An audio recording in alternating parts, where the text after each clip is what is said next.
బోధన్ అంగన్వాడీల బలోపేతానికి గ్యాస్ స్టవ్లు బియ్యం బకెట్ల పంపిణీ.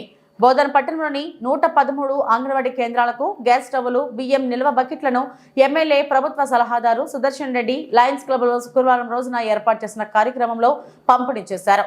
గ్యాస్ స్టవ్లను దీక్షిత్ గ్యాస్ ఏజెన్సీ నిర్వాహకులు ఆదినారాయణ సౌజన్యంతో, బియ్యం డబ్బాలు బకెట్లను కాంగ్రెస్ సీనియర్ నాయకులు తుమ్మా శరత్ రెడ్డి సౌజన్యంతో అందించారు. అంగన్వాడీ కేంద్రాల మౌలిక వసతులు మెరుగుపడితే గర్భిణీలు, బాలింతలు, చిన్నారులకు పోషకాహారం నాణ్యత పెరుగుతుందని ఆయన తెలిపారు. మొత్తం 189 కేంద్రాలకు అవసరమైన సామాగ్రిని దశలవారీగా అందిస్తామని, మిగిలిన వాటిని తన సొంత ఖర్చులతో సమకూరుస్తామని హామీ ఇచ్చారు. కార్యక్రమంలో కలెక్టర్ ఇలా త్రిపాఠి పాల్గొని మహిళా సాధికారతకు ప్రభుత్వం చేపడుతున్న కార్యక్రమాలు ప్రశంసనీయమన్నారు. సమాజ నిర్మాణంలో మహిళల పాత్ర కీలకమని, అంగన్వాడీలు ఆరోగ్యవంతమైన తరానికి పునాదులని పేర్కొన్నారు. అంగన్వాడీ వ్యవస్థను బలోపేతం చేయడం ద్వారా పేద కుటుంబాల మహిళలకు భద్రత, పిల్లలకు పోషణ అందుతుందని విశ్లేషించారు. కార్యక్రమంలో సబ్ కలెక్టర్ వికాస్ మహతో, అధికారులు, ఉర్దూ అకాడమీ చైర్మన్ తాహెర్ బిన్ హుందా తదితరులు పాల్గొన్నారు.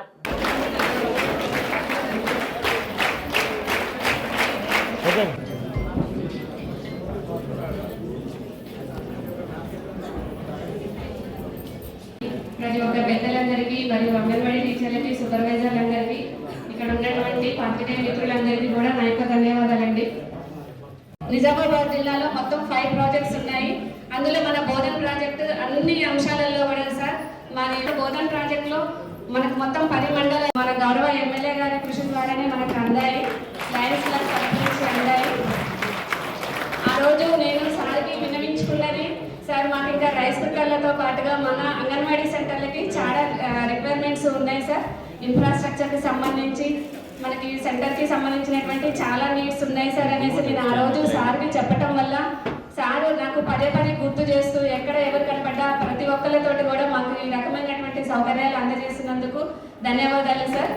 మాకు ఈరోజు 113 రైస్, సాంబారు వండుకోవడానికి చిన్న బగాన్స్ కావండి, ఇవన్నీ కూడా సార్ కృషి వల్లనే మన బోధన్ ప్రాజెక్టులో ఉన్నటువంటి 131 అంగన్వాడీ సెంటర్లకి సార్ విడతల వారీగా అందజేస్తున్నందుకు ధన్యవాదాలు సార్. మా అంగన్వాడీ టీచర్లందరి తరఫు నుంచి ఇన్స్ట్రక్షన్స్ టీచర్స్ ఇన్ టైంలో ఫాలో చేయడం వల్లనే నేను ఈ ముందంజలో ఉండగలుగుతున్నాను సార్.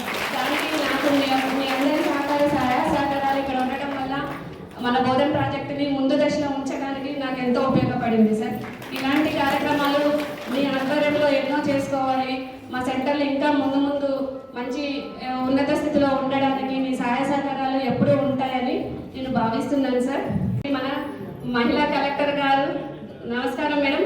మీరు మొదటిసారిగా మీరు మా జిల్లాలో మా ప్రాజెక్టులో మొదటి ప్రోగ్రాంకి వచ్చినందుకు వీఆర్ వెరీ హ్యాపీ మేడం. ఒక మహిళా కలెక్టర్గా ఉండటం నిజంగా మనందరి అదృష్టం. మన మహిళా శిశు సంక్షేమ శాఖకి మంచి రోజులు వచ్చాయని నేను ఇంకా భావిస్తున్నాను. అంగన్వాడీ మన పిల్లలకు ఏం చేస్తే బాగుంటుందని మా దృష్టికి తెచ్చిన తర్వాత మీ ఒపీనియన్ ప్రకారం, మీరు చెప్పిన ప్రకారం ఈ డబుల్ బర్నర్ 2 బర్నర్లు స్టవ్లు కావాలన్నారు. మన రీసెంట్లీ ఏమో ఎగ్స్ని ఎలుకలు తింటున్నాయి, ప్లస్ రైస్ పప్పులకు కూడా అన్నారు. అవి కూడా ఇప్పుడు బాక్సెస్ తెప్పించారు. తప్పనిసరిగా ఇవన్నీ మనం 50% కాన్స్టిట్యూన్సీగా వస్తున్నాయి కదా, టోటల్ కాన్స్టిట్యూన్సీ కవర్ కాదు సార్. టోటల్ కాన్స్టిట్యూన్సీ కూడా కవర్ చేయకుండా బ్యాలెన్స్ కూడా. అదేవిధంగా మరి మీ స్కూల్స్ ఎలా ఉన్నాయి, ఏం ప్రాబ్లమ్స్ ఉన్నాయి అది బాగా ఉన్నాయి కదా. మీకు ఎంతోమంది మనం ఏదో చెప్తా ఉన్నాను. సరే, ఏమైనా మన ప్రభుత్వం వచ్చిన తర్వాత అన్ని విధాలు అందరినీ ఆదుకోవాలని హాస్పిటల్స్ కానీ, మనం ముఖ్యంగా ఎడ్యుకేషన్ విద్య ఉంటే మనం ఏదైనా సాధించవచ్చు. దాన్ని దృష్టిలో పెట్టుకొని నా ప్రభుత్వ స్కూల్ టీచర్స్ని నేను లాస్ట్ 2 years క్రితం వాళ్ళందరికీ ఈ పిల్లలు మన పిల్లలని భావించాలి అన్న తర్వాత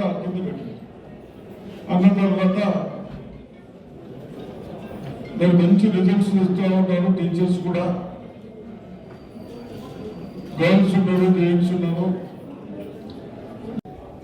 ఇంకా ఏం చేయాలి, ఎలా చదివియాలి మన పిల్లల్ని, టెక్నికల్లీ కూడా అన్ని విధాలుగా మనం కాంపిటీషన్ చేయాలి.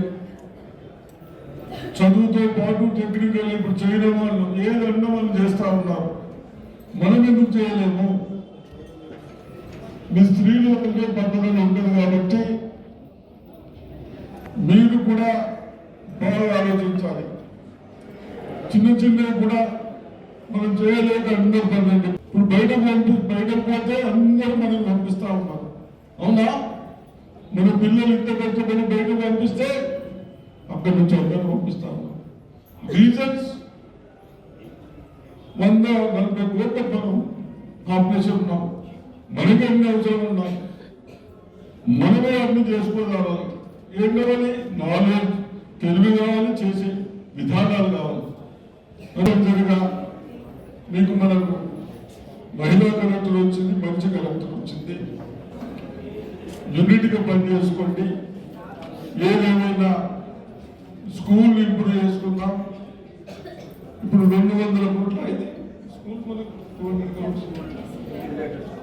200 కోట్లతో స్కూల్ ఫౌండేషన్ అయిపోతాం.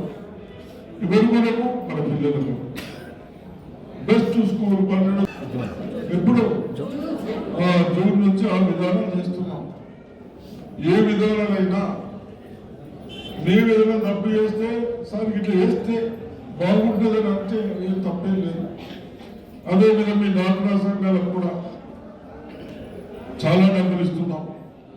ఇక్కడ 200 crores ఇచ్చినాం. ఎందుకు? మీరు ఉపయోగించుకుంటున్నారు, మీరు పని చేస్తూ ఉన్నారు. కానీ ఒక్కటి దాన్ని టేస్ట్ చేసి బాగుంటే అందరు ప్రోత్సహించాలి.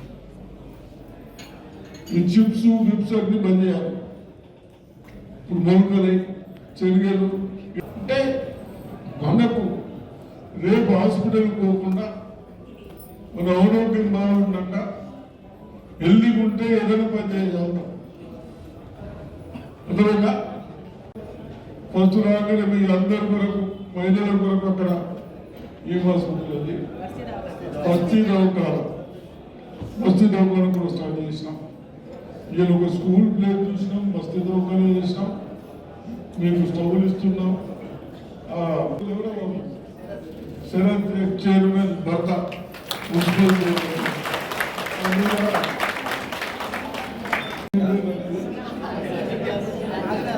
ఆదినారాయణ గారు గ్యాస్ డీలర్ వాళ్ళకు ఒకసారి సభ్యత వాళ్ళని కూడా అభినందిస్తా ఉన్నాను. ఏదంటే మన వాళ్ళకు డబ్బులు ఉన్న వాళ్ళు, చిన్న వాళ్ళకు సౌకర్యాలు చేయాలి, అందరూ యూనిటీ ఉండాలి, ఇంతనే మనం బాగుపడతామని చెప్తూ మీ అందరికీ నూతన సంవత్సరం శుభాకాంక్షలు. రెస్పెక్టెడ్ చీఫ్ అడ్వైజర్ సార్ గారికి, సబ్ కలెక్టర్ గారికి, మోహన్ గారికి, నాగేష్ గారికి, రామకృష్ణ గారికి, ఇతర ప్రజాప్రతినిధులకి, మీ ప్రియతమ సిడిపిఓ గారికి, అంగన్వాడీ టీచర్లకి అందరికీ నా యొక్క నమస్కారం. సో ఫస్ట్ ఆఫ్ ఆల్ నిజంగా మహిళలు ఇంతమంది సంఖ్యలో ఇక్కడ వచ్చి మీ అందరినీ చూసి చాలా సంతోషంగా ఉంది. ఎందుకంటే ఈ ప్రపంచంని సృష్టించింది మనమే, ఈ ప్రపంచంని నడిపిస్తున్నది మనమే. అండ్ మహిళలకి ఉన్న చిత్తశుద్ధి వేరే వాళ్ళకి లేదు, అది కూడా మనకి తెలుసు. అందుకే మన రాష్ట్ర ప్రభుత్వం ఏ ప్రతిష్టాత్మక ప్రోగ్రాం పెట్టినా, అది ఇంద్రమ్మ మహిళా శక్తి కావచ్చు, ఇంద్రమ్మ ఇల్లు కావచ్చు, అండ్ ప్లస్ మనకి కొత్త ప్రభుత్వం రాగానే వాళ్ళు ఫస్ట్ మీ శాఖ సంబంధించిన చేపట్టింది సంక్షేమ కార్యక్రమం ఏంటంటే మినీ అంగన్వాడీస్ని అప్గ్రేడ్ చేయడం. అది చాలా గొప్ప విషయం. నాది ఇది ప్రాంతం కాకపోయినా సరే ఇంత మార్పు, ఇంత మహిళల్ని కేంద్రంలో పెట్టుకొని సంక్షేమ పథకాలు నేను ఎక్కడో చూడలే. 8 రాష్ట్రాలు, 26 దేశాల్లో నేను పనిచేసి ఉన్నాను. సో నిజంగా ఒక మహిళలకి ఇంత ప్రాముఖ్యత ఇవ్వడం నిజంగా చాలా సంతోషంగా ఉంది.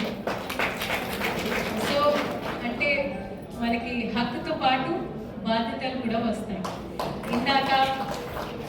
ఇందాక రెస్పెక్టెడ్ అడ్వైజర్ సార్ మాట్లాడేటప్పుడు నిజంగా వాళ్ళు మన శాఖ అంటే మహిళా సంక్షేమ శాఖ ఎప్పుడో కొంచెం ఠీక్ హై చల్తా హై టైప్ శాఖ ఉంటుంది, అంతే కదా, నడుస్తూ ఉంటుంది, నడవనియండి.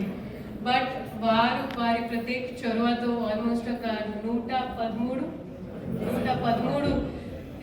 అంగన్వాడీ కేంద్రాలకి గ్యాస్ సౌకర్యాలు ఇవ్వడం నిజంగా చాలా గొప్ప విషయం. ఎందుకంటే 2005లో అంటే ఫస్ట్ తమిళనాడులో స్టార్ట్ అయిన తర్వాత ఏదైతే మిడ్ డే మీల్ కావచ్చు, అంగన్వాడీలో టేక్ హోమ్ రేషన్తో పాటు పిల్లలకి మన గర్భిణీ మహిళలకి ఇచ్చే ఏదైతే బియ్యం లేదా కుక్డ్ ఫుడ్ ఉందో నిజంగా దానికి గ్యాస్ స్టవ్ కావచ్చు, బిందెళ్ళు కావచ్చు, గిన్నెలు కావచ్చు, గుండె మన ఎగ్ ర్యాక్స్ కావచ్చు, ఇవి అన్నీ చాలా ఇంపార్టెంట్. బట్ సార్ అంతా క్షుణ్ణంగా మానిటర్ చేస్తారనేది నేను అనుకోలే. ఎందుకంటే వారి స్థాయిలో వాళ్ళకి వేరే ప్రాధాన్యతలు ఉంటాయి. సో నిజంగా అది గొప్ప విషయం. అదేవిధంగా నేను ఇక్కడ ఆదినారాయణ గారికి అండ్ శరత్ గారికి వారికి కూడా ప్రత్యేక ధన్యవాదాలు తెలియజేస్తున్నాను. ఎందుకంటే మనం ఎప్పుడూ అడుగుతూ ఉంటాము సమాజం, ప్రభుత్వం మా కోసం ఏం చేసింది, కానీ మనం కూడా అడగాల్సిందే మనం ప్రభుత్వం కోసం, మనం సమాజం కోసం ఏం చేశాము. సో ఇది నిజంగా చాలా గొప్ప విషయం. అదేవిధంగా మన సైడ్ నోట్, అంగన్వాడీ విషయంలో మీ అందరికీ తెలుసు, కొన్ని జనరల్, కొన్ని క్యాజువల్, కొన్ని డెత్ వేకెన్సీస్ ఉన్నాయి. అది కూడా మనకి కొత్త మేడం వచ్చారు సెక్రటరీగా. మేడం కూడా మనలాగానే చిత్తశుద్ధితో ఉన్న ఒక మహిళనే. సో మేడంతో నేను వేరే జిల్లాలో ఉన్నప్పుడు కొన్ని విషయాలు డిస్కస్ చేయడం జరిగింది. అది మేము తప్పకుండా అడ్వైజర్ సార్ దృష్టికి తీసుకొని వెళ్ళి ఆ వేకెన్సీస్ కూడా త్వరలో నింపేలాగా ప్రయత్నం చేస్తాము. మీ అందరితో మా రిక్వెస్ట్ ఏంటంటే పిల్లలకి పెట్టే భోజనం, అది గుడ్లు కావచ్చు, బియ్యంలు కావచ్చు, నాణ్యతతో కూడిన ఉండాలి. ఎందుకంటే మీ పద్ధతి, మీ విధానంని ఇప్పుడు MDA మధ్యాహ్నంలో మేము వడించే భోజనంలో కూడా ఇప్పుడు మన రాష్ట్ర ప్రభుత్వం ఒక నిర్ణయం తీసుకుంది. సో మీరు చేసిన బెంచ్ మార్క్ని ఇప్పుడు వేరే శాఖ వాళ్ళు అనుసరిస్తున్నారంటే మీరు చాలా గొప్ప చేస్తున్నారు, దాని అర్థం. సో అలాగే కొనసాగాలి. అండ్ ఒక మహిళగా, జిల్లా పరిపాలన అధికారిగా మీకు మాట ఇస్తున్నాను, మీరు తప్పు చేస్తే క్షమిస్తాను. అడ్వైజర్ సార్ పడినా కూడా, బట్ ఒక తప్పు అయితే ఓకే, 2 సార్లు తప్పు అంటే అది ఒక డిసిజన్. సో దయచేసి అలా చేయకండి. CDPOస్తో తర్వాత నేను DWO గారితో కూడా మాట్లాడతాను. దయచేసి మీరు లాంగ్ లీవ్ పెట్టేటప్పుడు ప్లీజ్ మీ FAC అరేంజ్మెంట్స్ ఎలా పంపాలి అంటే చుట్టుపక్కల ఉన్న హెల్పర్ కావచ్చు లేదా సూపర్వైజర్కి ఇవ్వాలి అనేది ఒకటి నా రిక్వెస్ట్. మేము ఎవరిని కూడా లీవ్ విషయంలో ఇబ్బంది పెట్టము. బట్ మీరు లాంగ్ లీవ్కి వెళ్తే అక్కడ పిల్లలకి, బాలింతలు మహిళలకి లేదా అక్కడ ఉన్న కమిటీస్కి ఇబ్బంది రాకూడదు. Okay, serious note. దయచేసి FAC అరేంజ్మెంట్ విషయంలో నేను కొంచెం స్ట్రిక్ట్ ఉంటాను, దయచేసి సహకరించండి. పిల్లలకి, బాలింతలు మహిళలకి ఇబ్బంది రాకుండా చూడండి. ఇందాక సార్ చెప్పినట్లు మీరు కొంచెం ఇవి మేదా, చిప్స్, విప్స్ కాకుండా మన చిరుధాన్యం ఉంటుంది, బెల్లం ఉంటుంది, ఏమంటారు ఇప్పపు, మన మవ్వ, పల్లి పట్టిలు, దాని మీద కొంచెం మనం స్టార్టింగ్ నుంచి మనం ఫోకస్ పెడితే, అలవాటు పెడితే పిల్లలు కావచ్చు, బాలింతలు మహిళలు కావచ్చు, వాళ్ళకి మంచి ఉంటుంది. హాస్పిటల్ విషయానికి వస్తే ఇక్కడ రక్తహీనత చాలా ఉంది. సో మీ అందరు చేయి చూసి నాకు తెలిసిపోతుంది, అంతా నాకు కొంచెం ఎంత అనుభవం ఉంది, ప్లస్ మీ కళ్ళు. సో మీ చేయి చూస్తే లేదా బాలింతలు మహిళ, గర్భిణీ మహిళ ప్రత్యేకంగా మీ దగ్గర వస్తే వారి చేయి కలర్ కొంచెం పేలుగా ఉంటాయి, అంటే దీనికంటే ఈ రంగు మారుతూ ఉంటే వారిని ప్లీజ్ వెంటనే కన్సర్న్ ఆశాని సంప్రదించమనండి. అదేవిధంగా మనకి ఐస్ కలర్స్ కూడా కొంచెం మారుతూ ఉంటే తప్పకుండా వాళ్ళకి అడిషనల్ హెల్త్ సౌకర్యాలు తప్పకుండా కల్పించాలి. నూతన సంవత్సరం శుభాకాంక్షలు తెలియజేస్తూ ఇంత మంచి కార్యక్రమంలో లేదు నువ్వు తప్పకుండా రావాలి అని ఆహ్వానించినందుకు అడ్వైజర్ సార్కి, సబ్ కలెక్టర్ గారికి, ప్రజాప్రతినిధులకి అందరికీ నా యొక్క నమస్కారం. మీ సలహాలు సూచనలు తీసుకోవడానికి మేము తప్పకుండా రెడీ ఉన్నాము. అండ్ మీరు కూడా చిత్తశుద్ధితో శ్రద్ధతో పని మీద శ్రద్ధ అయినా ఉండాలి, భయం అయినా ఉండాలి. ఓకే, సో ఫస్ట్ శ్రద్ధతో పని చేద్దాం, కాకపోతే భయం పెట్టాల్సి వస్తుంది. Okay, so I wish you all the very best. మరిన్ని అప్డేట్స్ కోసం మా ఛానల్ని సబ్స్క్రైబ్ చేయండి.